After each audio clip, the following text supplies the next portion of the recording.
Hey guys, subscribe for daily content, and if you're shopping for gear, make sure you check out the description for the newest items at some of the very best online retailers. There's also links for some of the items that I personally recommend. Thanks! What's going on YouTube? Metal Complex here, and today I've got another short, little unboxing video to share with you guys. I was confused to see the name of the knife on the outside of this box because I thought, well, I've seen that. But usually when companies like CJRB send me the same knife, it's because they have altered or changed something dramatically. And I'm hoping that that's the case. In fact, if you're seeing this upload, it means that it was at least interesting enough to showcase. So let's open it up. I haven't actually handled it yet. I haven't opened it up yet. We're going to do that together. I will link this down in the description. It does help my channel and use those links, but that's up to you. Thanks to CJRB. Thanks to my patrons for supporting me. And make sure your notifications are turned on for the Metal Complex YouTube channel. It's been helping lately. I appreciate that, guys. Okay, what do we have?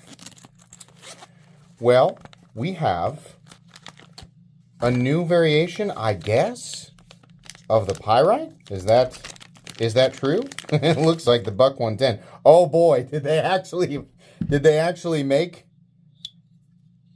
So this is a Pyrite slip joint that is very, very similar, not exactly the same, but a very, very similar layout to the Buck 110. And, you know, I give the Buck 110 a hard time, and the truth is that the Buck 110 is like a legacy knife. I mean, it is an evergreen, whether, you know, it's up to modern standards or not. It is absolutely an evergreen, and it's one of the most recognizable, knives ever.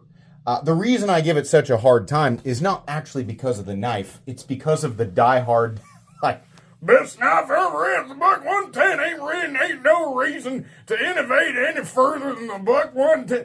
Like, yeah, there definitely was. Yeah, modern knives are pretty much superior in every way, shape, or form to the Buck 110. But if you carry a Buck 110, it's definitely a fine tool, right? There's nothing wrong with it. It's just funny, the diehards that just will not accept that any sort of evolution in the knife industry needed to occur once the Buck 110 came into existence. I find that to be really humorous. But it is a good look. This is a classic look, right? We have, I'm wondering, did they do, oh wait.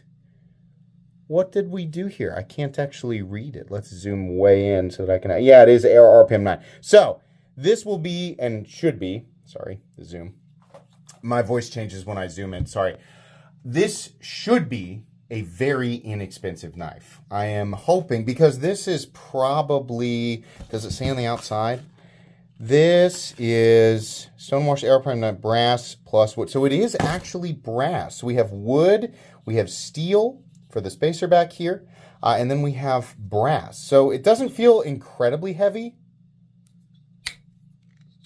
Their mid-stop here, there's a space, but it's also got like areas directly right and left of it that are kind of, they're kind of like, it's not gritty is the right word, but it's pinching, there's pressure, and it can get caught. So it does like this, right? There's nothing wrong with that, but this is supposed to be the mid-stop position, and I always like it when it's very, very distinct. Open position snap is pretty good, right? It's not incredibly hard to pull. In fact, this area right here makes it really easy to pull. Super, super aggressive clip point blade. Very, very classic for sure.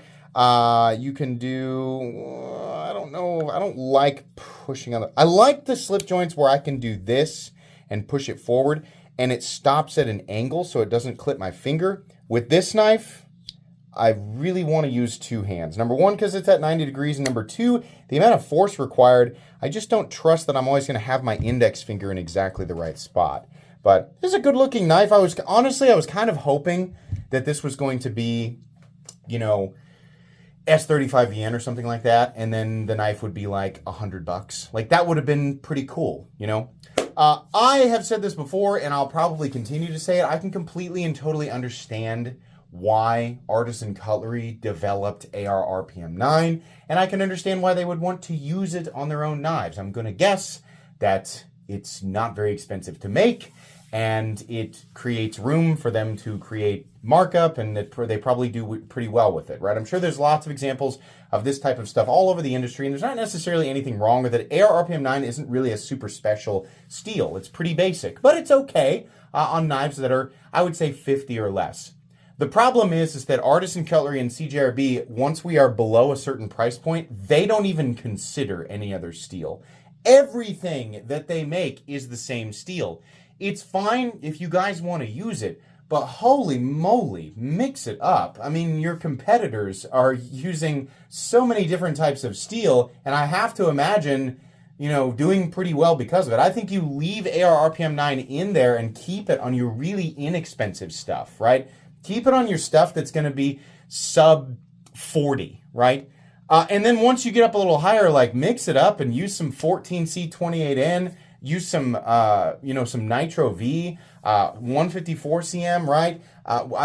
I know that plenty of people, I think, would prefer to see that. AR RPM 9 is very, very ho-hum in the performance department, and it's fine, but it doesn't really have anything in the way of edge retention. And it's not really a super, bright shining star in any other department either. So, yeah, that'd be cool. It's just kind of, you end up with just kind of like a boring knife. Now, I still want to take a look at this one. I still want to consider it because for people who like that classic look, and maybe you're on a budget, I actually don't know what a current buck one, like the most basic buck 110. I actually don't know what those run. I assume they still make those in the United States, and I don't think they're horrifically expensive. So if this knife ends up being like $60 and the real buck 110 is like not too far off of that, you're probably just better off buying the actual buck 110. This is the type of knife where I wouldn't necessarily be tempted by it unless it was ridiculously inexpensive. And do I think that they can get it down there? Do I think they can get it, but like $30-35? Yeah, I absolutely do think that they can. In fact, there's a lot of companies that have created some pretty eye-opening knives that made in China, right? That are way down there at these price points. So I really hope that we don't end up seeing that this is like, the price tag is like dramatically high, because it just doesn't really make any sense. I do like that we have the option to take this apart. I think that's nice. This is going to be a benefit over, classic. Obviously, Buck currently makes knives that you can disassemble, but a lot of classic knives, the reason, for a lot of people, there's a bunch of reasons why people moved on, or many people moved on from those knives. But one of the reasons is because the pinned construction makes it to where you cannot do proper maintenance on your knife. And if the tolerance start to get a little loosey-goosey, you're just kind of screwed. Yes, you can fix it. I'm not saying it's impossible to fix. I'm saying the vast majority of people are not going to take the time or develop the skills, or don't have the skills to do that. And it's simply a universally better answer to just have adjustable heads, right? It's not that everybody needs to learn how to repair a pinned knife. It's that modern knives should have adjustable pivots, body screws, frame screws, stuff like that, right? So I do like this. I think that's cool. And assuming that this knife is, I would say, 50 or less, I don't think that it's really a bad buy, right? It doesn't feel incredible. Like the pivot action doesn't, that spot right there doesn't feel super great. And your centering's good on it, is it? Maybe it's slightly off. What's going on here? Is it a trick of the eye? Yeah, it must be. I thought the tip was bent. I think it's slightly off center, but something about the lighting here is actually, yeah, it's just leaning over there to that side a little bit.